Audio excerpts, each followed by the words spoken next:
Salut à tous, je m'appelle Grégoire, j'accompagne les entrepreneurs au sein du cabinet l'expertcomptable.com et aujourd'hui on va parler du congé maternité.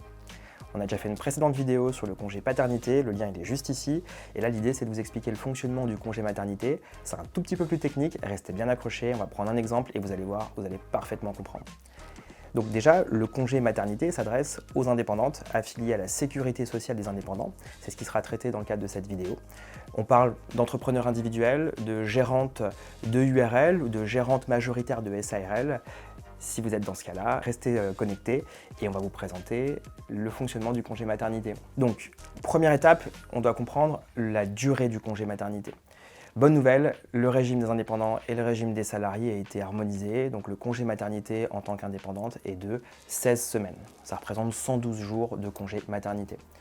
Dans le cadre d'une grossesse un peu difficile au niveau médical, vous pouvez bénéficier de 30 jours supplémentaires de congé maternité. C'est ce qu'on appelle le congé pathologique et la grossesse pathologique. Vous pouvez en bénéficier en tant qu'indépendante sans problème et bénéficier de 30 jours supplémentaires. Ce qui fait au total un maximum de 142 jours de congé maternité.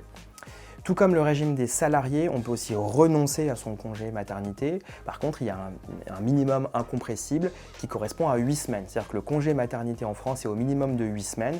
Et en tant qu'indépendante, comme pour un salarié, il l'est également. Vous ne pouvez pas prendre moins de 8 semaines. On a parlé de la durée. Ensuite, concernant le montant, alors contrairement au salariat, cette fois-ci c'est une indemnité journalière que vous allez percevoir de la sécurité sociale. Ce montant est le même que pour un congé paternité. Si vous avez vu la précédente vidéo, vous allez retrouver le même montant, c'est 56,35 € par jour. Si je résume, si vous prenez 112 jours de congé maternité à 56,35 € par jour, vous allez percevoir sur la période 6 311,20 € d'indemnité journalière de la sécurité sociale. Voilà.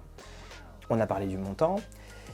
Et de la première partie du montant. Il y en a une deuxième partie qui s'appelle l'allocation forfaitaire de repos maternel. L'allocation forfaitaire de repos maternel, c'est un montant qui correspond à 3 428 € en 2021, forfaitaire qui est alloué aux femmes en congé maternité. Donc si je résume, si vous prenez un congé maternité de 16 semaines, vous percevrez 56,35 € pendant 112 jours, soit 6 311,20 € et 3 428 € d'indemnité forfaitaire, soit un total de 9 740 €.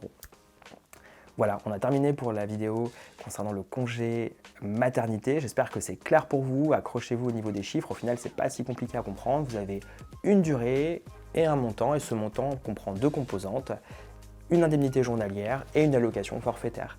J'espère que c'est clair pour vous, je vous félicite pour cet heureux événement. Si la vidéo vous a plu, je vous invite à vous abonner, à activer la cloche, à laisser un petit pouce bleu. N'hésitez pas à consulter le site l'expertcomptable.com.